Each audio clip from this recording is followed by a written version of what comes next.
नमस्कार बच्चों, आज हम आरंभ करते हैं कक्षा 7वीं बाल महाभारत कथा।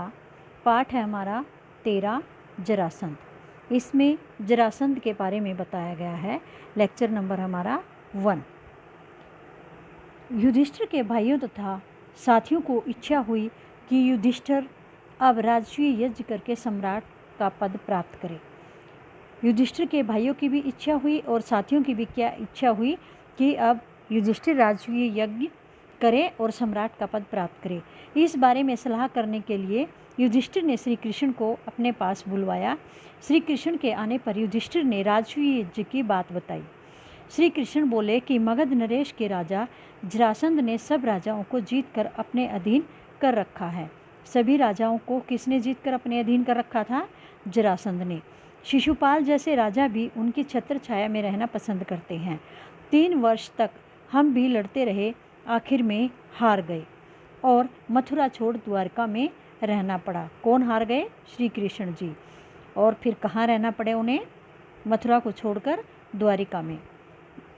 जरासंध ने आज तक पराजय को नहीं देखा, यानी जरासंध आज तक भी हारा नहीं है किसी से। उसके जीते जी आप राजसूय यज्ञ कैसे कर सकते हैं? क्योंकि उसने पूरी पृथ्वी को अपने अधीन कर रखा, सभी राजाओं को जीत रखा है, तो इसके खिलाफ उसको जीते बिना राजसूय यज्ञ नहीं हो सकता। जरासंध ने जो राजा अपने बंदी गृह में बंद कर रखे हैं, पहले उन्हें छुड़ाना होगा, फिर आप राजसूय यज्ञ कर सकते हैं। श्री कृष्ण की बात सुनकर युधिष्ठिर ने कहा कि हमारी भलाई इसी में है कि हमारे पास जो है उसी में संतुष्ट करके बैठ जाएं। युधिष्ठिर नहीं चाहता था कि हम और आगे बढ़े, राजसूय यज्ञ करें, बल्कि वे चाहते थे कि जो हमारे पास है उसी में हम संतुष्ट रहें। भीम को यह बात अच्छी न लगी। उसने युधिष्ठिर से कहा कि यदि श्री कृष्ण, अर्जुन और मैं तीनों मिलकर एक साथ चल पड़े तो जरासंध की शक्ति को चूर करके ही लौटेंगे। युधिष्ठिर को यह बात ठीक न लगी। अर्जुन ने कहा, यदि हम यशस्वी भारत वंश की संतान होकर भी कोई साहस का काम न करें तो धिक्कार है हमारे जीवन पर। पहले तो भीम ने कहा कि हम तीनों मिलकर जाएंगे, उसके बाद अर्जुन ने भी कहा कि हम यशस्वी भारत वंश की जो संतान है वो होकर भी कोई साहस का काम न करे तो हमारे जीवन पर धिक्कार है। श्री कृष्ण अर्जुन की बात से सहमत हो गए। सबने मिलकर जरासंध से युद्ध करने की तैयारी की। भीम, श्री कृष्ण और अर्जुन वल्कल वस्त्र पहनकर जरासंध की राजधानी पहुंच गए। कौन से वस्त्र पहनकर? वल्कल वस्त्र, जो ऋषि मुनि पहनते हैं। जरासंध ने कुलीन अतिथि समझकर उनका आदर सत्कार किया। भीम और अर्जुन जरासंध से न बोले। श्री कृष्ण ही उनसे बात कर रहे थे। जरासंध से भीम और अर्जुन मौन व्रत धारण किए हुए थे। श्री कृष्ण ने कहा कि इनका मौन व्रत है, ये आधी रात के बाद मौन व्रत खोलेंगे। किसके बारे में कहा? अर्जुन और भीम के बारे में। आधी रात को जरासंध फिर आया, लेकिन अतिथियों के रंग ढंग देखकर मगध नरेश के मन में कुछ शंका हुई। उन्होंने जरासंध को बताया कि उसे हम तीनों में से किसी एक के साथ युद्ध करना होगा। तभी भीमसेन और जरासंध में कुश्ती हुई। थोड़े थोड़े विश्राम के पश्चात दोनों दिन रात 13 दिन तक लड़ते रहे। कौन कौन?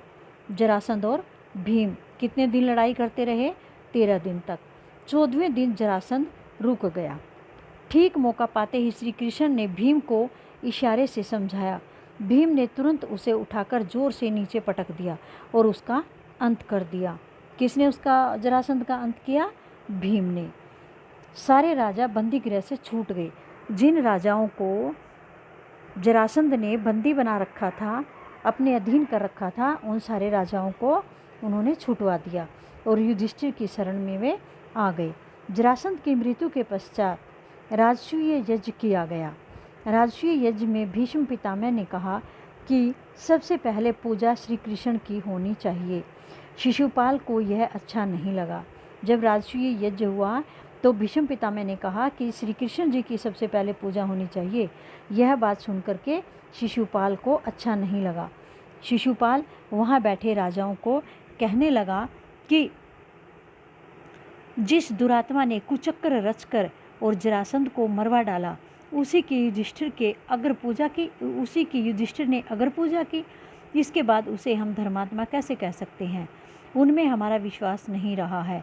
ऐसा कहता हुआ वह सभा से निकल गया।